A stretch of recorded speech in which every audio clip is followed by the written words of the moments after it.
en analyse technique et en trading. Il te faut un filtre. C'est plus important que les signaux. Par exemple, la moyenne mobile à 200 jours. Quand on débute, on veut des signaux, des signaux, des signaux. Pourtant, avoir un filtre, ça peut s'avérer beaucoup plus utile.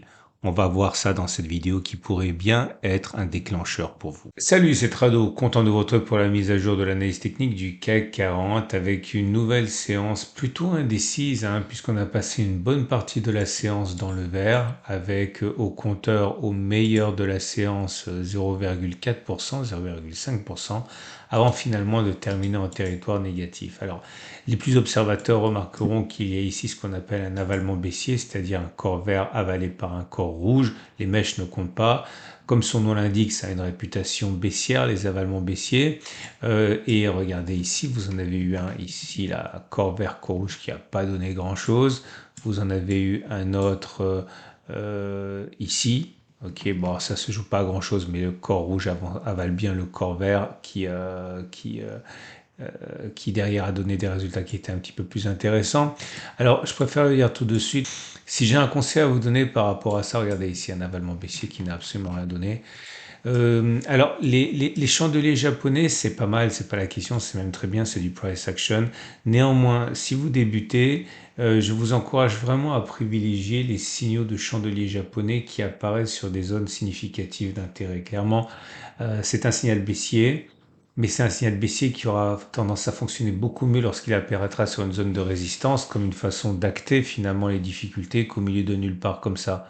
Donc c'est pas pour ça que ça fonctionne pas si on le prend n'importe où, mais vous aurez quand même plus de chances d'avoir des évolutions dans votre sens si vous faites les choses à l'envers, c'est-à-dire ne regardez pas les chandeliers japonais pour ensuite éventuellement trader. Regardez d'abord les zones, qu'elles soient des zones de support ou de résistance, et tentez de détecter à l'intérieur des configurations qui vont dans le sens du blocage ou alors du rebond. Ok, donc clairement ici, je ne sais pas ce que ça va donner, mais j'y accorderai pas autant d'importance que s'il apparaissait dans la zone des 82-30, 81-30.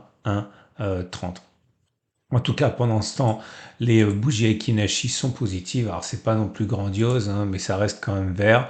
Alors, mais vert avec mèche haute, mèche basse, petit corps. Alors, c'est vraiment pas la fête, mais ça reste plus positif que négatif. Et puis surtout, j'ai envie de dire, on sait ce que ça veut dire le three line break. On a eu un premier bloc qui était vert, c'était la semaine dernière, et on sait que dans plus de 8 cas sur 10, suite à un premier bloc vert, on a un deuxième bloc vert plutôt qu'un bloc rouge. Regardez par exemple ici, premier bloc vert et ensuite d'autres blocs verts.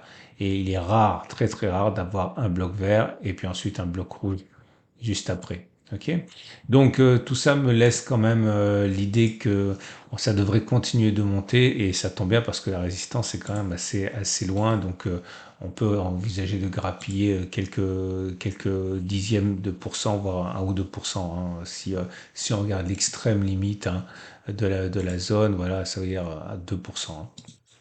Alors, au-delà, au niveau des analyses chartistes, on a toujours là, comme ça, cette espèce de fourchette d'Andrews qui, dans la médiane, se désespère d'être touchée. Je ne sais pas si on va y aller, on y va généralement, je l'ai déjà dit, plus de 7 fois sur 10, mais c'est pas parce que ça fonctionne 7 fois sur 10 que ça fonctionne tout le temps, c'est même que ça échoue 3 fois sur 10, donc c'est un peu un problème, et je vous avouerai que je serais déjà rentré si on n'avait pas ces éléments ici qui militent pour une tergiversation. Alors d'ailleurs, puisqu'on parle de tergiversation, je vous rappelle que lorsqu'on a comme ça des signaux qui du jour au lendemain peuvent nous envoyer dans direction contradictoire, hausse-baisse, et très souvent, je le répète pour le nouveau, qu'on est tout simplement dans un trading range. La moyenne mobile à 7 jours, elle est ascendante en au-dessus, donc la tendance immédiate, elle est haussière. La tendance générale, elle est descendante en au-dessus, donc la tendance générale est neutre. Attention, croisement M7-M20, c'est un signal haussier faible. La tendance de fond est toujours haussière, la tendance de long terme est toujours haussière. J'aimerais aujourd'hui vous parler du Vortex. Alors le Vortex, j'en ai déjà parlé récemment, mais cette fois-ci j'ai décidé de le filtrer. Vous allez voir, ça change beaucoup de choses quand même quand on le filtre. Donc le Vortex, c'est cet indicateur technique qui était... ah non, pardon, je raconte des bêtises. C'est l'Arun, le vortex, je l'ai déjà fait. L'Arun qui a délivré son signal haussier. Alors, pourquoi il a délivré son signal haussier? Parce que la courbe bleue est passée au-dessus de la courbe rouge. Je vais enlever ça, je n'en ai pas besoin. Et lorsque la courbe bleue place au-dessus de la courbe rouge, c'est un signal d'achat. Ok. Et lorsque la courbe rouge passe au-dessus de la courbe bleue, c'est un signal de vente. Je vous montre quelques exemples. Vous voyez, regardez ici. Achat, donc vente, achat, vente, et puis là, on a l'achat. Et on va voir ce que ça donne. Alors voilà ce que j'ai testé avec l'Arun. Regardez, je vais prendre celui-là parce que c'est un cas qui a bien fonctionné. On est bien au-dessus de la M200. Le signal a été donné sur cette bougie-ci. On va mettre le stop de protection en dessous du plus bas du cycle baissier de la Rune. Le cycle baissier de la Rune, c'est quand le rouge est au-dessus du bleu, ça va de là jusqu'à là. Le plus bas, il est ici. Donc on met le stop de protection en touchette si les cours touchent le précédent plus bas qui est à 5,79. Et vous voyez qu'entre-temps, on a fait 12, on a même fait beaucoup plus. Hein. On a, allez, 15. Donc j'ai mis 3 pouces verts. J'ai mis 3 pouces verts parce que donc on a fait au moins une clôture au-dessus de la bougie de signal. Ok, et on a même fait plus de 2 fois la distance au stop de protection qui, je le rappelle, est placé ici, 5,79. Donc on a un pouce pour dire qu'on a clôturé plus haut, un deuxième pouce pour dire qu'on a fait au moins une fois la distance au stop de protection, et un troisième pouce pour dire qu'on a fait au moins 2 fois la distance au stop de protection. Ok. Alors parfois on a l'un mais pas l'autre. Ici le signal a été donné sur cette bougie-ci. Ok, là. Donc le stop de protection, ce serait sous le précédent plus bas du cycle baissier de la Rune, 7,19. On voit qu'on n'a pas réussi à aller très très haut. Le stop de protection a été déclenché sur cette bougie-ci. Mais entre-temps, on a fait, disons, une clôture au-dessus, mais on n'a ni fait une distance, ni 2 fois la distance au stop de protection. Et parfois, ça donne rien du tout, comme ici. Vous voyez, le signal a été donné sur cette bougie-ci, et ça a été le plus haut. On a directement chuté et aller chercher le stop de protection qui était sur cette bougie. Ok, voilà. Donc maintenant on va reprendre les choses depuis le début. Et comme vous voyez, là j'ai pas tenu compte parce qu'on est en dessous de la M200, donc c'est filtré tout ça. Ok. Et j'ai fait ainsi le test 38 fois. Je me suis endormi sur le graphe et j'ai fait plus que 30 fois. Là, vous voyez, je ne tiens pas compte. Et voilà le résultat. Ça nous ramène jusqu'en 2017, septembre 2017, autrement dit 7 ans en arrière. Donc les conclusions sont les suivantes. Peut-on envisager que suite au signal qui a été donné ici, hein, c'était il y a 2 jours, 2 séances, hein, on clôture plus haut que la séance de clôture qui a donné le signal, donc ici, la réponse c'est oui. Hein, 74% des cas, ça a fonctionné 27 fois, ça a échoué 11 fois. Donc en ce sens, il est plausible que l'on clôture plus haut, et d'ailleurs vous remarquez ça a déjà été fait. Je vais vous expliquer pourquoi je fais ça après. Est-ce qu'il est plausible de faire une fois la distance au stop de protection? Le stop de protection, il est à 1,46, donc faire 1,46 vers l'eau, bah, c'est quasiment fait. Hein. On a fait 1,40 aujourd'hui. La réponse était de toute manière à peu près une chance sur deux. Hein. Ça a fonctionné 18 fois, ça a échoué 20 fois. Donc 47% de chance de réussite. Et la troisième chose, c'était plutôt envisager de faire 2 fois la distance stop de protection, donc 2,92, bah, ça nous amène à l'extrême limite, hein, donc c'est pas impossible. Néanmoins, le résultat, les statistiques disent 34% de chance, ça a fonctionné 13 fois, ça a échoué 25 fois. Alors là, en fait, ce que je veux, c'est répondre à une question qui m'est souvent posée. On me dit, ouais, Trado, tu fais souvent le backtest en 3 fois, enfin en 2 fois, une clôture au-dessus et également une fois la distance stop de protection. Alors, c'est facile de comprendre comment on peut gagner de l'argent avec une fois la distance au stop de protection, parce que par exemple, vous voyez quelles sont les chances que vous ayez de gagner 100 euros avec un risque de perdre 100 euros. Et si vous avez plus d'une chance sur deux de gagner 100 euros que de perdre 100 euros, ben vous voyez que le système, il est viable. Hein. Bon, je simplifie, mais c'est l'idée. Mais par contre, quand je regarde simplement est-ce qu'il y a une chance d'avoir une clôture au-dessus, c'est pas facile de gagner de l'argent avec ça. Pourquoi est-ce que je le fais? Je le fais pour 2 raisons.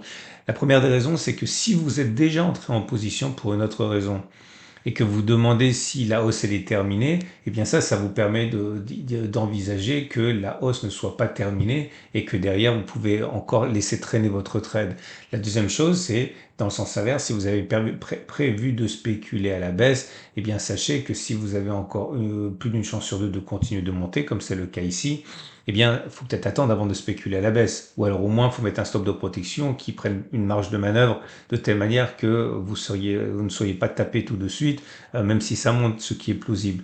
Mais surtout, j'ai envie de dire, ça peut s'utiliser comme un filtre. C'est-à-dire que lorsque vous faites ça, je donne un exemple, pas ce que j'ai fait aujourd'hui sur les données journalières, mais ce que vous faites par exemple sur les données hebdomadaires, et que vous savez que du coup, il est plausible en données hebdomadaires que l'on clôture plus haut, vous pouvez l'utiliser comme un filtre. C'est-à-dire que, voilà, vous savez, je dis n'importe quoi, qu'on a 70% de chances d'avoir une clôture hebdomadaire plus haute que celle qu'on a cette semaine à cause d'un signal, et bien vous savez que derrière vous êtes plus à l'aise en prenant des signaux journaliers haussiers parce que finalement ça irait dans le sens du backtest sur les données hebdomadaires. Donc c'est comme ça qu'il faut l'utiliser, pas en tant que tel parce qu'on peut pas gagner de l'argent simplement en sachant qu'on risque de clôturer une séance peu. Donc en gros c'est une aide ou un filtre. Voilà pourquoi. Ok, donc j'espère que je serai amené à le répéter, c'est normal parce que ça peut intriguer, mais au moins si vous avez écouté ça, vous savez pourquoi je le fais aussi.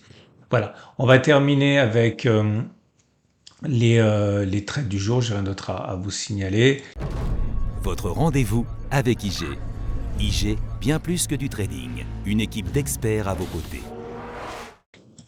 Donc, clairement ici, ok.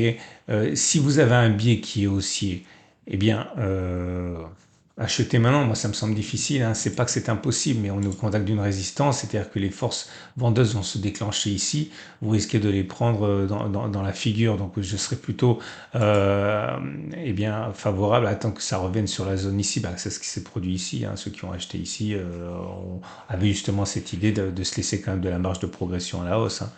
Si vous avez un biais aussi, vous pouvez également attendre que l'on se rapproche de la médiane. Alors, il n'y a aucune garantie, je l'ai déjà dit qu'on allait la toucher, mais si on devait aller la toucher, en pariant sur un retour sur les plus hauts, un stop de protection sous les plus bas, vous avez un ratio gain qui est sympa quand même. Hein.